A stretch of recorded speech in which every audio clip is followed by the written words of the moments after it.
Tak ahojte, my sme tým dobrovoľníkov, ktorí vlastne kooperovali s Karpatskou nadáciou na projekte JobNet. Ja som Mia, toto je Niky a toto je Tomáš. Čiže my sme za Slovensko tým. Hlavným cieľom projektu JobNet bolo poskytnúť zákonodarcom, širokej laickej verejnosti a taktiež i ostatným ľuďom, ktorí sa zaujímajú o túto problematiku na Slovensku, ktorá je, treba si priznať, relatívne vysoká, poskytnúť dôkazy, ktoré sme získali v rámci nášho výskumu a taktiež poskytnúť zákonodárcom im možné nápovedy, akým spôsobom treba riešiť tento daný problém, ktorý na východnom Slovensku, ale taktiež i na celom Slovensku je dosť radikálny a treba s ním niečo každopádne robiť a treba ho riešiť. Projekt sa taktiež zameriaval na hľadanie a získavanie dobrej praxe, respektíve príkladov dobrej praxe, ktoré by pomohli mladým ľuďom a ktoré pomáhajú mladým ľuďom uplatniť sa na trhu práce tým spôsobom, že získavajú skúsenosti, cenné skúsenosti z oblastí, ktoré študujú už počas vysokoškolského, respektíve stredoškolského štúdia. Čiže týmto spôsobom sme sa snažili i pomôcť a ukázať, že i takýto systém a takýto spôsob, akým sa môže nezamestnanosť mladých znižovať, je potrebná a je žiaduca pre východné Slovensko a taktiež pre celé Slovensko. Výskum bol uskutočňovaný dvoma spôsobmi. Prvý spôsob bol zber a vyhodnocovanie na základe dotazníkov. Čo sa týka vlastne dotazníkov, zozbieravali sme ich tromi rôznymi formami. Prvá bol priamy kontakt, druhou bol spolupráca s úradom práce, ktorí nám vlastne distribuovali priamo dotazníky k nezamestnaným. A tretia forma bolo online survey. Vlastne sme to rozposielali mailami cez Facebook rôznymi formami, ako sa to dalo. Reakcie boli rôzne, hlavne čo sa týka priameho kontaktu, tak boli veľmi často mladí ľudia alebo respondenti prekvapení, že vôbec sa niekto zaoberá a rieši takúto problematiku. Na jednej strane boli aj radi, že sa niekto o to fakt zaujíma, pretože zjavne s tým má každý problém, tu na každý druhý.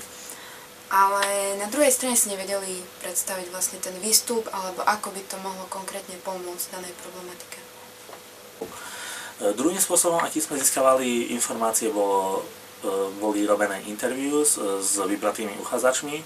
Títo uchádzači boli, respektíve osoby boli vybraté z špecifických odborov, respektíve sfér spoločnosti, ako išli napríklad nezamestnaní mladí ľudia do 25 rokov, zamestnaní mladí ľudia do 25 rokov, predstavitelia neziskových organizácií, odborníci alebo respektíve experti na nezamestnanosť mladých, ale respektíve nezamestnanosť na Slovensku a taktiež predstavitelia biznis sektoru.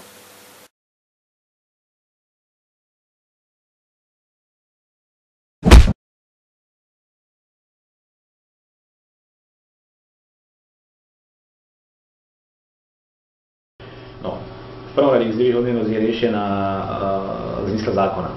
Oni už zo zákona sú znevýhodnení. Vy všetci mladí, ja už tam bohužiaľ nepatrím, aj keby som niekedy možno chcel, ale vekovo už tam nepatrím, ste znevýhodnení v zmysle zákona.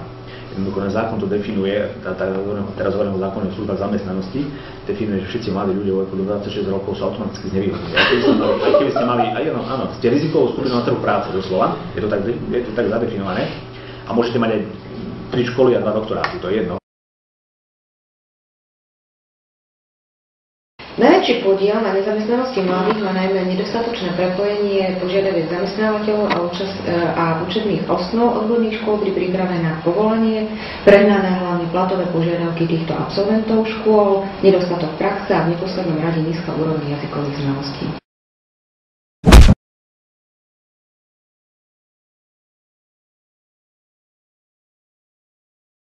Všetko je potrebné hodnotiť ako toho človeka alebo potenciálneho zamestnanca. My ho nemôžeme hodnotiť len ako uchádzača o zamestnanie, ale my by sme sa na ňo mali pozerať ako na nejakú osobnosť, na človeka, ktorý prišiel z nejakého prostredia. Potom ďalší problém je, keď ten je človek, ktorý prišiel z veľmi nejakých slabých sociálnych podmienok, to znamená, podmienky na štúdiu mal veľmi nízke, čiže aj keď on by chcel reálne byť dobrý študent, ale proste sú niektoré podmienky, ktoré ho prinútia, že jednoducho nedokáže tú školu vyštudovať tak, ako by si prial, čiže má predpoklady na to, aby tú školu skončil, ale keď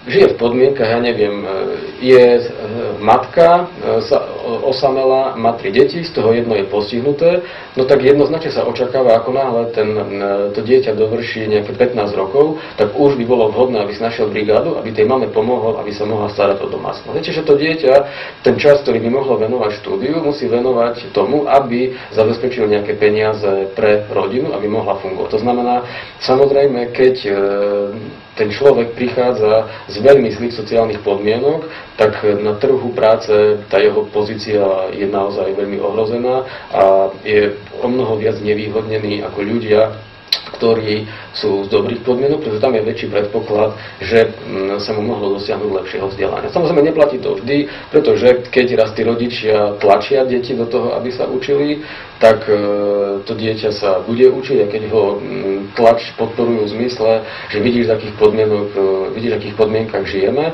ty sa snaž, aby si sa dostal niekam lepšie, no tak samozrejme, keď od malička to štepujú tomu dieťaťu, tak je to niekde v ňom, no to dieťa sa potom viac snaží a dostane, no, má väčšiu šancu, že sa mu podarí zamestnať sa.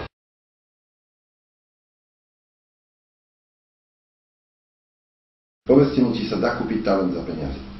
Dá sa kúpiť pozícia, talent sa nedá. Čiže keď má niekto talent, tak táto spoločnosť sa má venovať talentu, nie pozíciám. Čiže keď je talentovaný, je absolútne nepodstatné, či vyšiel z takého zázemia, alebo z takého zázemia, či sa narodil, vlastne vstúpil na svet cez dvere paláca, alebo cez chatrč. Je kvantum príkladov, kedy ľudia, ktorí prišli z úplne iného prostredia, to iné prostredie ovplyvnili alebo ho nejak prerobili.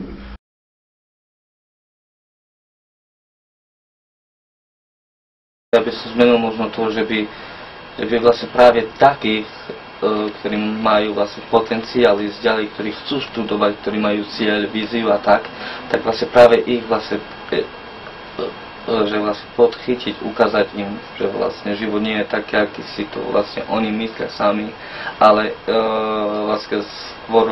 vlastne vytvoriť taký ako mentoring, že vlastne vybrať nejakého človeka, ktorý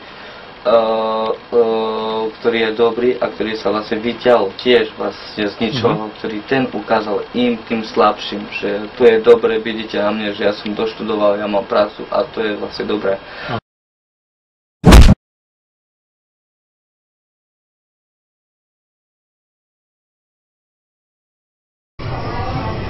Robotnícke profesie, remeselnícke profesie sa prestali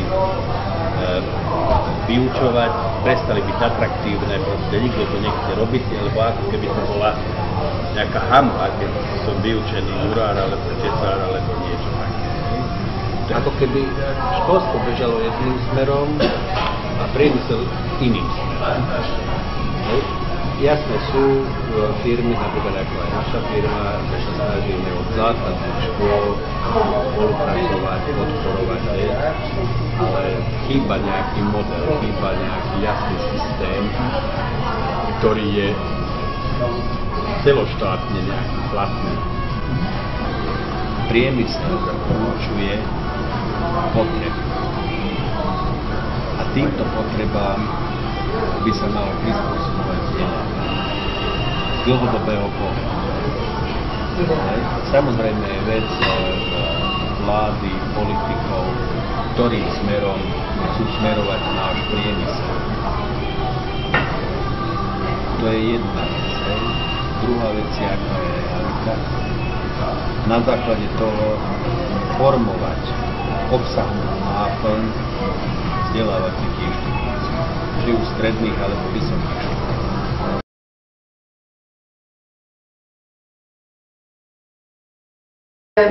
Podľa mňa školy by si mali sledovať, ako sa jej absolventi uplatňujú po ukončení školy. To znamená, koľko absolventov príde do evidencie, koľko odchádza do zahraničia, koľko sa zamestná. A podľa toho vyselektovať tie odbory, ktoré tak nefungujú dobre, to znamená, že sa tí absolventi neuplatňujú, a zaradiť na miesto takých odborov odbory, ktoré majú perspektívu, ale tam musia mať informácie aj treba od zamestnávateľov, aby vedeli z dlhodobého hľadiska, akých ľudí budú tí zamestnávateľia v regióne potrebovať.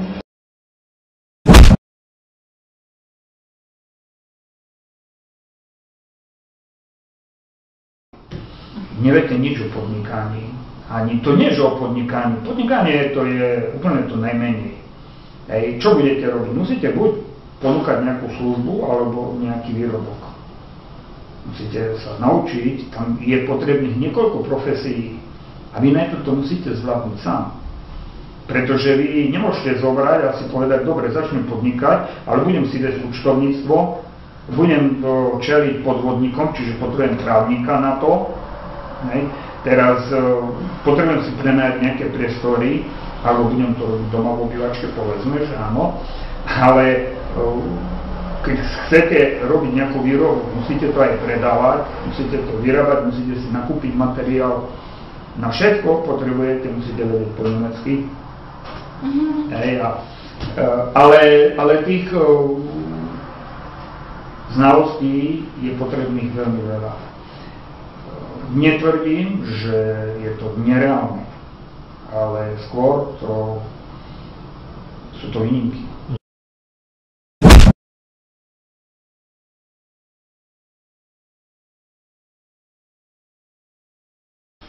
Zriaďovateľská funkcia stredných škôl, aj základných škôl je väčšinou je u nás na regionálnej samospráve. Je zaujímavé, keď tým zriaďovateľom je nejaký väčší zamestnávateľ. Že nemusí byť zriaďovateľská funkcia, nemusí zostať vo verejnom sektore, ale môže byť presunutá do toho súkromného sektora. Môžem povedať príklad, toto experiment pred viac ako 10 rokmi v Krompachoch, elektropriemyslovka, samosprávny kraj presunul zriaďovateľskú funkciu cez Krompachy a ukázala sa to veľmi dobre. Okamžite tá škola bola atraktívnejšia a keď ten zamestnávateľ vie v tom prostredí, už v tomto prostredí akože pôsobiť, pripraviť si tých stredoškolákov a absolventov pre svoje potreby, je to o mnoho lepšie, ako keď výjdu z tej školy a potom musí investovať rok, dva do nejaké ešte doplnkové vzdelávanie pre výchovy alebo tak, aby vyhovovali jeho potrebám, pretože tam tá komunikácia je vždy ťažšia, ako keď tam priamo môže pôsobiť ten zriaďovateľ.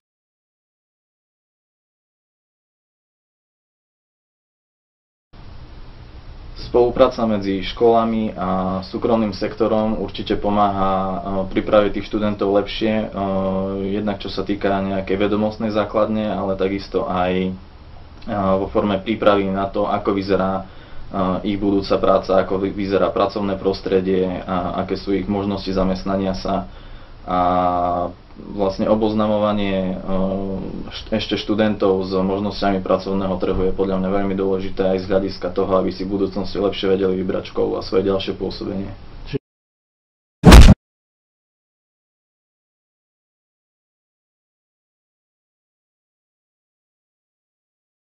Tie stáže v súčasnosti v Prešovskom kraji nie sú veľmi rozšírené.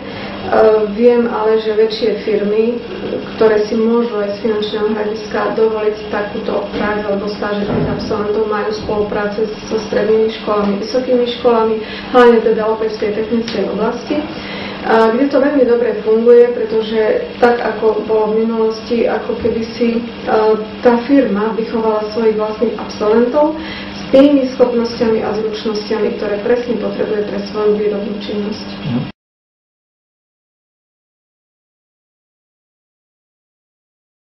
Ja si myslím, že stáže sú super vec, lebo sama som jednu absolvovala. Ja osobne som bola na letnej stáži v US Style, bola to 2-mesačná stáž, kde sme sa stretli ľudia z rôznych odborov. Už len to bolo takou výhodou, že študent nejakého odboru príde do kontaktu nielen vonku, ale nielen vonku myslím ako vonku v podnikoch alebo tak, ale príde do kontaktu, dá sa povedať, že pracovne s ľuďmi z iných odborov. Už toho veľmi obohacuje. A potom v podstate to, že naša stáž prebiehala tak, že 3 dní sme boli na svojom oddelení, kde nám 3 dní v týždni, my sme od pondelka do stredy, kde nám všetci sa snažili dať to čo vedeli a v podstate nám ukázať to nájsť zo svojej práce, nám nejak priblížiť aj prakticky to, čo sme sa učili v škole. A potom sme trávili, štvrtky a piatky sme trávili tie všetky odbory spolu, s tým, že sme mali rôzne školenia ako prezentačné zručnosti, time management, komunikačné zručnosti. A myslím, že aj to nás veľmi obohatilo a si myslím, že mnohí z nás doteraz z toho čerpajú. Čiže beriete to pozitívne, ako pozitívnu skúsenosť? Áno, lebo ma to naučilo tomu, čo ma nenaučila škola.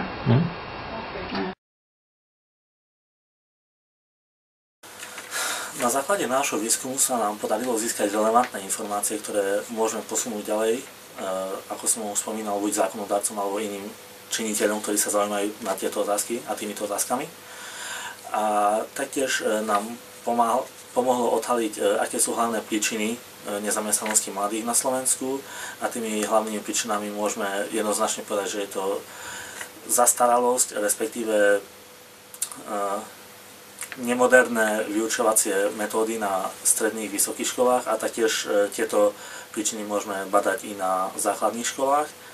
Čiže jednoznačne nám z celého výskumu vyplýva, že hlavným problémom a hlavným odporúčaním je reforma školstva, ktorá by určite pomohla mladým ľuďom sa zamestnať, nakoľko školstvo je v momentálnej fáze veľmi slabo a niekde vôbec neprepojené s trhom práce a z tohto dôvodu vlastne vzniká nezamestnanosť mladých ľudí na Slovensku a na východnom Slovensku obzvlášť.